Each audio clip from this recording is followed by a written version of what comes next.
Não é agora a parte de química, tá? Olha, essa aqui é uma questão muito legal, né? Envolve muitos conceitos aqui. E é pra pensar, eu acho uma questão foda, né? Então, pra vocês se acostumando com esse tipo de raciocínio, vamos fazer. Questão 21. A figura abaixo representa um sistema constituído por dois recipientes, A e B, de igual volume. Sendo que o volume que se comunicam através da válvula V, né? A água pura é adicionada no recipiente A através da válvula VA, que é fechada logo a seguir. Uma solução aquosa de 1 mol por litro de NaCl é adicionada ao recipiente B através da válvula VB, que também é fechada a seguir. Após o equilíbrio ter sido atingido, o volume da água líquida no recipiente A é igual a 5 ml, né? Sendo a pressão PA.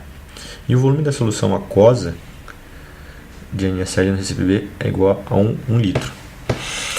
Sendo a pressão igual a PB, a seguir a válvula V é aberta, o tempo T igual a zero, sendo a temperatura mantida constante durante todo o experimento. O que ele quer? Em um mesmo gráfico de pressão ordenada versus tempos abscissa, mostre como varia a pressão de cada um dos recipientes desde o tempo T0 até um tempo T infinito. Descreva o que observa nesse experimento desde o tempo T igual a zero igual ao tempo T infinito, em termos dos valores das pressões indicadas nos medidores dos volumes das fases líquidas em cada recipiente. Bom, a figura é essa aqui, ó. Tá? Ok. Aqui você tem a válvula, né? Aqui você vai colocar água, aqui você vai colocar água com sal, né? Aí depois você fecha, vai atingir o equilíbrio e depois você abre essa. Então vamos analisar. Essa questão é muito legal para você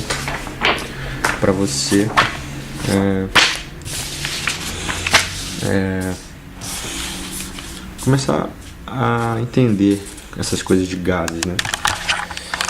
Então vamos lá, galera esperta. Isso aqui aí tá 2002, tá? Tá 2002. Então você tem aqui, vamos fazer o desenho aqui, pá, garrafão aqui de vinho, pá, e aqui você tem o manômetro, ok? Igual ao volume. Isso aqui é o A, isso aqui é o B, tá? Primeira coisa que você tem que saber, existe uma coisa chamada propriedades, tá? Coligativas. O que são propriedades coligativas? A variação de quando você adiciona um soluto a uma solução, você altera algumas coisas nela, como a pressão máxima de vapor, você altera o ponto de congelamento e a pressão osmótica, tá? Pressão osmótica. Essa questão trata-se disso aqui, ó. Então eu vou explicar alguma coisa para você sobre isso rapidamente. Isso aqui tem um galão aqui, você enche ele com água, tá? A uma certa temperatura, o que vai acontecer? Algumas moléculas de água aqui da superfície, elas têm energia suficiente para evaporar, tá? Então elas começam a evaporar. Isso acontece com a água. Chega um momento que elas vão começar a encher de vapor aqui, então você tem uma velocidade de evaporação. E elas vão bater na superfície do vidro, e uma certa hora ela vai, né, condensar. Vai condensar e vai voltar para água líquida. À medida que ela evapora, você tem uma pressão, que a gente chama de pressão de vapor, tá? Pressão de vapor. Só um segundo aqui, deixa eu ver um negócio que alguém está me mandando no MSN. pressão de vapor, tá? Vai chegar um momento, então ela vai ter uma pressão. Se você colocar um manômetro aqui também, você vai medir uma pressão. Se você colocar, quando ela chegar, que a velocidade de evaporação de evap foi igual à velocidade de condensação, você vê que não vai, ela vai evaporar e vai condensar. Então você atingiu a pressão máxima de vapor. Correto? Beleza? Beleza. Quando você coloca... e uma coisa, a evaporação depende da pressão externa, tá? Imagina, se você põe um êmbolo bem aqui, ó, e você começa a fazer pressão aqui, a quantidade de água que vai evaporar vai diminuir. Mas se você diminuir a pressão, a quantidade de água vai evaporar maior, né? Quando você coloca um soluto, o que acontece? Por exemplo, que você coloca água com sal aqui, né? Um cara bem aqui, né?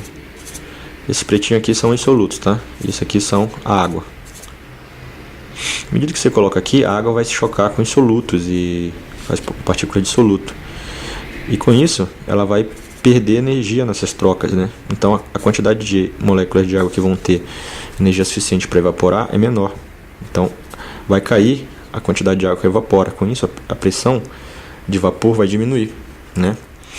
Quando você tem solutos iônicos, né? Então você tem polos, né? Mais e menos. E a água, né? Ela também tem uma carga, né? E elas vão se interagir. E com isso vão ficar mais ligadas entre si, tá? Então, vão ficar mais ligadas entre si. Com isso, vai ser mais difícil fazer essas moléculas de água evaporarem, né? Então você vê que a evaporação ela é influenciada pelo soluto.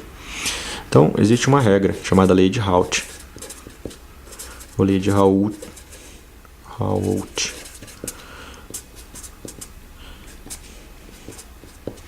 Que diz o seguinte: a variação da pressão de vapor, né, é igual a pressão máxima de vapor vezes a fração molar do soluto e o solvente vezes o número de íons dissolvidos, né? Então quer dizer o quê? Né? Então você vê que vai haver uma variação nessa pressão de vapor aqui, tá? Então quando você colocar a água aqui, líquida, como ela está sem nada, a pressão de vapor que vai ter aqui, ela vai atingir um equilíbrio, essa também vai atingir um equilíbrio, né? Você vai atingir um equilíbrio. Só que a pressão aqui é maior, tá? A pressão nesse cara aqui, porque não tem nada dissolvido. Ok? Então ele fala o seguinte. Cadê? Ele fala que você coloca uma solução aquosa, né?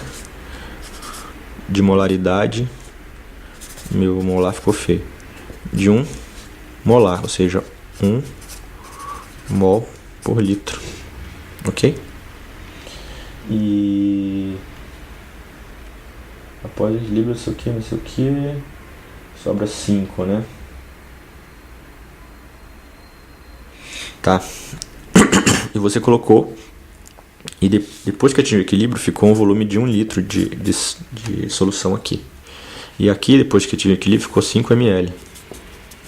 Tá? 5 ml. O que acontece é que você tem a fração molar, é o número de mols do soluto, sobre a soma do número de mols do solvente, né? Então, como você tem 1 molar, né?